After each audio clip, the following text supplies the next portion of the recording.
So in this week's video, I wanted to talk about film photography at night, and specifically some things that you can do to maximize your efficiency and also make sure that you get the correct exposures every time when you're out shooting that perfect frame on film. Last week I went with my friend Shimon, aka Little Breezy-san, and we went and shot some Cinestill 800T of the Tokyo Tower at night. The shots came out wonderful, and let me go ahead and talk you through some of those shots as well as give you some tips and tricks that we've both accumulated over the years, and hopefully this will help you be more confident in your nighttime film photography. So first off, let me touch on some gear recommendations and things that I believe that you really need for film photography at night. The first thing that I would highly recommend is a very sturdy tripod, and what I use is the Manfrotto Element M2. It is, I think it's carbon fiber or something. It's pretty sturdy. It's not too heavy, which is a great thing. And it's strong enough to hold my Mamiya 645 1000S, which is a heavier medium format camera. It's also strong enough. We tested on Shimon's RB67. He's got a much heavier tripod. Yeah, I know carbon fiber is pretty popular nowadays, but anything that's strong enough to hold your camera both horizontally and vertically, and something that'll give you confidence when shooting your film photography at night, something that just won't move, won't shake.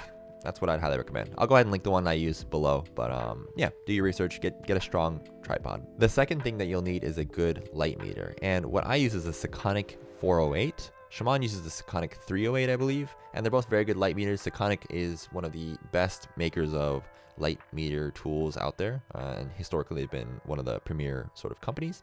So any of those Sekonics would do very well. I think the 308 is pretty cheap. You can get it for around $100. The 408 that I use, maybe between $100 and $150. They both work in the same way. I'll go ahead and make a video later on about how to light meter properly at night. But essentially what you're doing is you're measuring the amount of light that your camera is going to intake so that you get the correct exposure every time. The most frustrating thing that can happen is when you get your film negatives back, you can realize that you haven't properly exposed your film. And so the light is a little bit muddy, or it's completely washed out. Essentially getting a light meter or using a light reading app or using your DSLR camera to make sure that you get the correct lighting exposure for your film is essential. So I'll go ahead, of course, I'll link all this stuff below, but yeah, get a good light meter. The third thing you'll need is a cable release. So when you actually click the shutter, you don't shake your camera, especially when you have longer shutter speeds. When you have sort of anything above like 1/125th of a second, you don't really have to worry about that.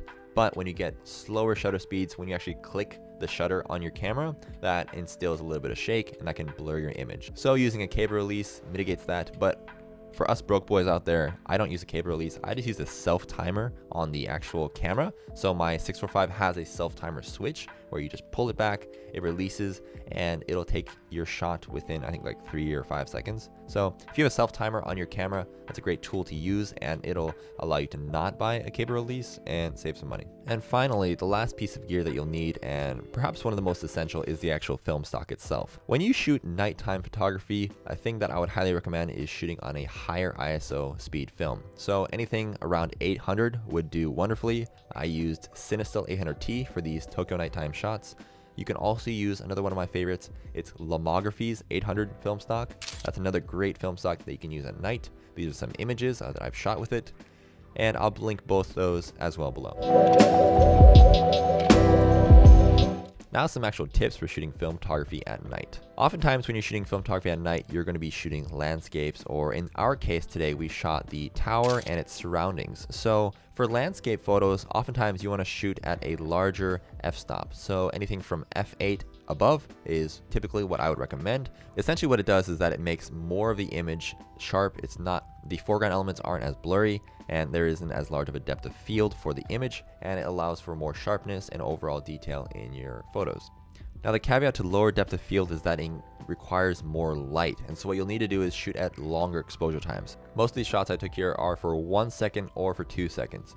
There is, which leads into our next tip, a thing called reciprocity failure, and so that happens when your film gets less sensitive over time, and especially for shutter speeds or shutter times longer than 1 or 2 seconds.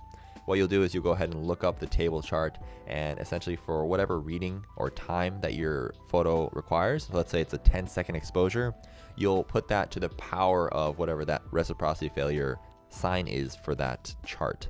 If you want more details, go ahead and just look up reciprocity failure on YouTube and you'll find more in-depth videos, but just keep in mind that anything longer than 1 or 2 seconds, you'll need to account for that in order to get a proper exposure. The third thing I like to touch on is to look for interesting compositions. That's especially when you're looking for landscapes. Obviously that'll come into play for portraits as well, but in this case, we went and looked for interesting reflections.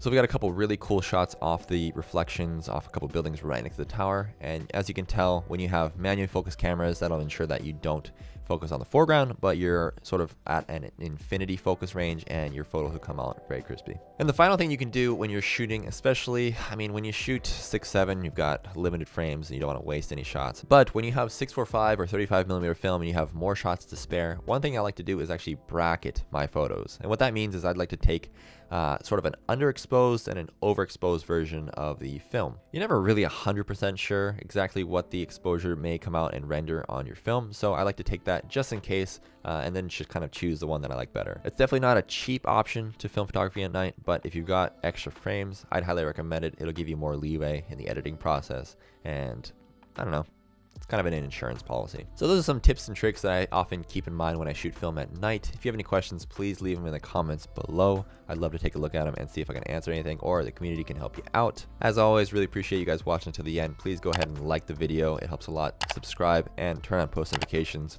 And please comment anything, any tips that you guys use for film photography at night, any new film stocks that you guys have tried. I'd love to take a look and see what new things you guys are up to. Really appreciate it, and I'll see you guys in the next one.